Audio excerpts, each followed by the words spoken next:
अस्सलाम वालेकुम स्टूडेंट्स, कैसे हैं आप? उम्मीद है खैरियत से होंगे। स्टूडेंट्स, आप लोगों की जो 10th की बुक है ना, जो बायोलॉजी की, वो आ गई है। ठीक है, मुझे पता है कि कुछ बच्चों को शायद ना मिली हो और वो यहाँ से कर लें, क्योंकि सिलेबस अभी से करेंगे ना तो आप लोग का कवर हो जाएगा इंशाल्लाह। आगे छुट्टियाँ भी आ रही हैं तो उम्मीद है कि आप लोग अच्छी तैयारी कर लेंगे। अच्छा स्टूडेंट्स, आप लोगों को मज़े की मतलब बात ये है आप लोगों के सिलेबस में कि आप लोगों को पेनिंग स्कीम पहले ही प्रोवाइड कर दी गई है। अब इस पेरेंट स्कीम आपको मिल गई है, इसका मतलब ये है कि आप लोग बहुत अच्छी मेहनत करें कि आपको पता है, क्योंकि हमारे पहले ये होता था 1.5 मंथ पहले या 2 मंथ पहले पेरेंट स्कीम आनी, हमने उसके मुताबिक करना स्टार्ट करना, या 1 मंथ पहले, तो वो ज़्यादा मुश्किल हो जाता था। ठीक है, अब ये है कि जो पूरा साल हमें पता है किस चैप्टर से आना है लॉन्ग क्वेश्चन, तो हमने वो करना है। तो अब आप अंदाज़ा लगा लें कि 1 मंथ के या पूरा साल में किसकी ज़्यादा तैयारी होगी, साल की होगी ना, क्योंकि हमें पता है इसमें से लॉन्ग आना है और हम वो बहुत अच्छे तरीके से करेंगे। और दूसरी बात यह है कि चैप्टर 1 आज जो हमारा फर्स्ट टॉपिक है, मैं आप लोगों को पूरे जितने भी आर्ट्स वाले बच्चे, साइंस वाले बच्चे, उनका जितना भी सिलेबस है वो मैं अपने चैनल पे कवर करवाऊंगी। मैथ हो जाए, केमिस्ट्री हो जाए, फिजिक्स हो जाए, कुछ भी। ठीक है, आप लोगों को मेरे चैनल पे एक एक चीज़ मिलेगी। ठीक है, दूसरी बात ये, अगर आप चैनल पे हो तो प्लीज़ चैनल को सब्सक्राइब कर दे, लाइक कर दे, शेयर कर दे, तो आप लोग की तैयारी होगी शुरू। तो चलिए स्टार्ट करते हैं। हमारे पास सबसे पहला चैप्टर जो है, तो फर्स्ट जो यूनिट है ना, ह्यूमन डाइजेस्टिव सिस्टम है हमारे पास, इसमें से लॉन्ग आएगा। ठीक है, जैसे कि ये लॉन्ग के लिए है पेरेंट स्कीम के मुताबिक, शॉर्ट तो आएंगे वो तो हमें तैयार करना है, लेकिन लॉन्ग में भी ये आना है चैप्टर। तो चलिए स्टार्ट करते हैं। सबसे पहले आज टॉपिक है हमारे पास nutrition and its importance. Nutrition क्या है, सबसे पहले तो हमने ये समझना है, उसके बाद स्टेप बाय स्टेप मैं आप लोगों को बताती जाऊंगी कि क्या। लेकिन फर्स्ट टॉपिक जो है ना 1.1 का, nutrition and its importance, Urdu में भी आप लोग देख सकते हैं, उर्दू में भी लिखा है। उर्दू वाले बच्चे भी मतलब घबराए नहीं, क्योंकि उनका भी सिलेबस साथ साथ में बताई जाऊंगी, क्योंकि सेम ही होगा, बस समझने का तरीका होगा। तो चलिए स्टार्ट करते हैं। मैंने ना इनके नोट्स भी बनाए हुए हैं, जैसे कि आप लोगों को नज़र आ रहा है, तो मतलब मैं आपको इनके क्वेश्चंस भी दूंगी और साथ में स्टेप बाय स्टेप बुक से समझाऊंगी भी, टॉपिक वाइज क्वेश्चन दूंगी। ठीक है, तो पहला जो आप लोग न्यूट्रिशन का देख सकते हैं कि ये अहम डेफिनेशन है। Nutrition is a how organisms get and nutrition use, कहाँ पे करते हैं और क्या किस लिए होते हैं, ये तमाम चीज़ें। ठीक है, ये मैंने नोट्स बनाए हुए हैं, आप लोगों को यहाँ पे नज़र आ रहे हैं, देखें। अच्छा, फर्स्ट क्वेश्चन हमारे पास बनता है, what is nutrition and what is importance. Nutrition क्या है और इसकी अहमियत बयान करें। अब आप लोगों को पहले इंग्लिश में मैं बता देती, फिर उर्दू में हम समझते हैं।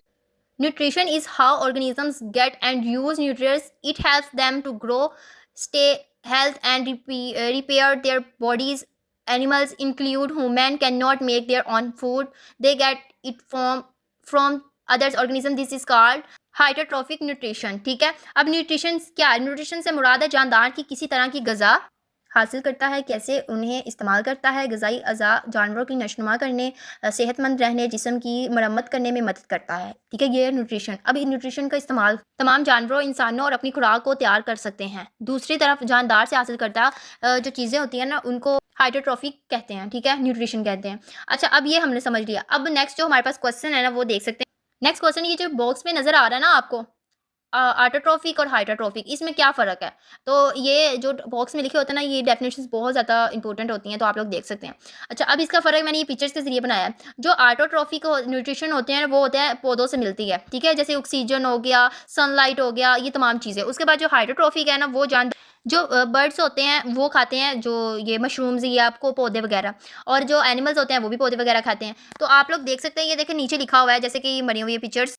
अच्छा, ये जो हाइड्रोट्रॉफिक है न्यूट्रिशन हमें कैसे मिलती है, कीड़े मकोड़े देख सकते हैं जमा होते हैं, उसके बाद ये फंजाई बनते हैं। फंजाई फॉर एग्जांपल, फंजाई में क्या क्या चीज़ें आती हैं वो, उसके बाद वो जो है चीज़ें वो खाते हैं जानवर। फिर जब वो जानवर खा लेते हैं, तो हम जब मीट की शक्ल में या चिकन की जगह शक्ल में वो खाते हैं, तो वो हमें न्यूट्रिशन, हाइड्रा न्यूट्रिशन इस ज़रिए हमें मिलता है।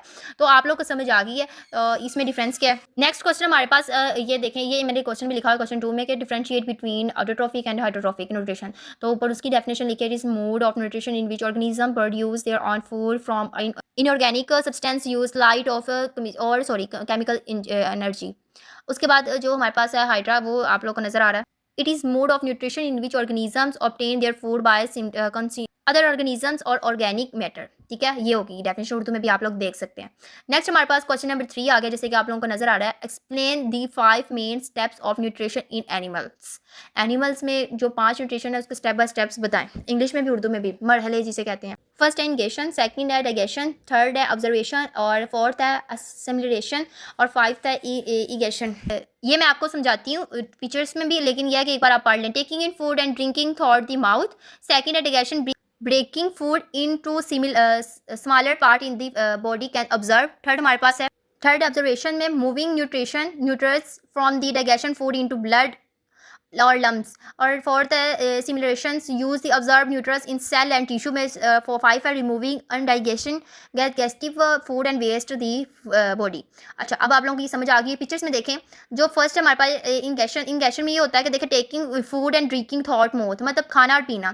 थर्ड में फोर टू में आ जाता है, सबसे पहले हम खाते हैं पीते हैं। डाइजेशन होता है ब्रेकिंग फूड, मतलब स्टमक में जाना, उसको कहते हैं, जो हजम होने को कहते हैं डाइजेशन। थर्ड में ऑब्जर्वेशन ये होता है कि तमाम चीज़ें जो हमने खाई हैं वो स्टमक में जाती है, स्टमक फिर हमारी पूरी बॉडी को देता है, छोटे छोटे मतलब ब्लड को खाना, ये जितनी भी हमारी चीज़ें ना उनको। जो सिमुलेशन होता है जो लीवर लिम्स पे जाता है और जो टिश्यूज़ वगैरह सेल्स पे जाता है, क्योंकि एक एक खाना हम जो खाते हैं ना वो सिर्फ हमें स्टमक में नहीं, हमारे जब स्टमक में जाता है ना तो वो जब छोटे छोटे जरिए मतलब जो जरिए होते हैं जो खाने के हम चबा के खाते हैं, वो ऑब्जर्वेशन का जो है ना, वो जो थर्ड पार्ट हमारा आता है कि एसिमिलेशन में वो क्या करते हैं, वो टिश्यू को देते हैं, सेल को देते हैं, वो तमाम जितनी भी है ना ब्लड को खाना देते हैं। तो ये है, ठीक है। उसके बाद जो 5 स्टेप है ना इगेशन, ये जो है ना ये रिमूविंग करता है, जो हमने खाना खाया था जो वेस्ट मटेरियल में जाता है ना वो फूड, और वो ठीक है रिमूविंग करता है अनडाइजेशन को, तो इसको ये कहते हैं। अब आप लोगों को समझ आ गई। क्वेश्चन नंबर 4 देख सकते हैं, why must the food we eat be digestive before our cells can use it.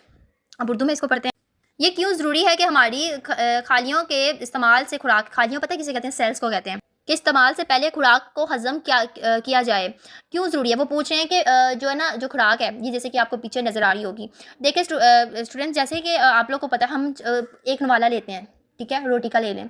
अब एक नवाला हमने लिया है, वो अब सीधा तो हमारी बॉडी में नहीं ना जा सकता, हमारी बॉडी में छोटे छोटे सेल्स हैं, छोटी छोटी वेन्स हैं, छोटे छोटे ब्लड की टिश्यूज़ हैं, तो ये ऐसे पूरा नवाला जाएंगे तो वो आपको पता है हम जितना छोटा नवाला ले लें वो हमारे अंदर जाके वो बहुत बड़ा होता है, मतलब हमारी जो वेन्स हैं, ये तमाम चीज़ें ना इसके लिए बहुत बड़ा होता है। और जब हम मुंह से चबाते हैं, फिर जब मुंह इसलिए कहते हैं कि बहुत ज़्यादा चबाना चाहिए ताकि स्टमक को ज़्यादा काम ना करना पड़े।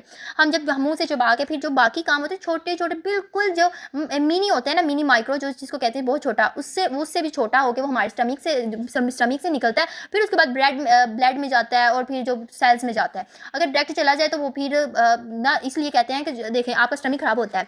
तो आप लोग क्या ख़राब होता है, सबसे पहले तो ये आप बड़ी बड़ी नवाले डालते हैं और वो चबाते नहीं है, वैसे अंदर ले जाते हैं, स्टमक को बहुत ज़्यादा काम करना पड़ता है। इसलिए अगर हम डायरेक्ट खा लेना तो हमारे पे फैट हो जाएगा, कैन नॉट पास होगा, सेल मेम्ब्रेन्स नहीं होंगे, तो ये तमाम चीज़ें हमारे सिस्टम में ख़राब हो जाएगी। स्टूडेंट्स, आज जो हमने टॉपिक्स पढ़े हैं न्यूट्रिशन और इट्स इंपॉर्टेंट्स पढ़ी हैं, आप लोग देख सकते हैं न्यूट्रिशन की डेफिनेशन पढ़ी है, हाइड्रोट्रॉफी की पढ़ी है, एटोट्रॉफी की पढ़ी है, इंडाइजेशन की तमाम 5 स्टेप्स पढ़े हैं। आज हमारा ये टॉपिक था, ठीक है, उर्दू में भी आप लोग देख सकते हैं।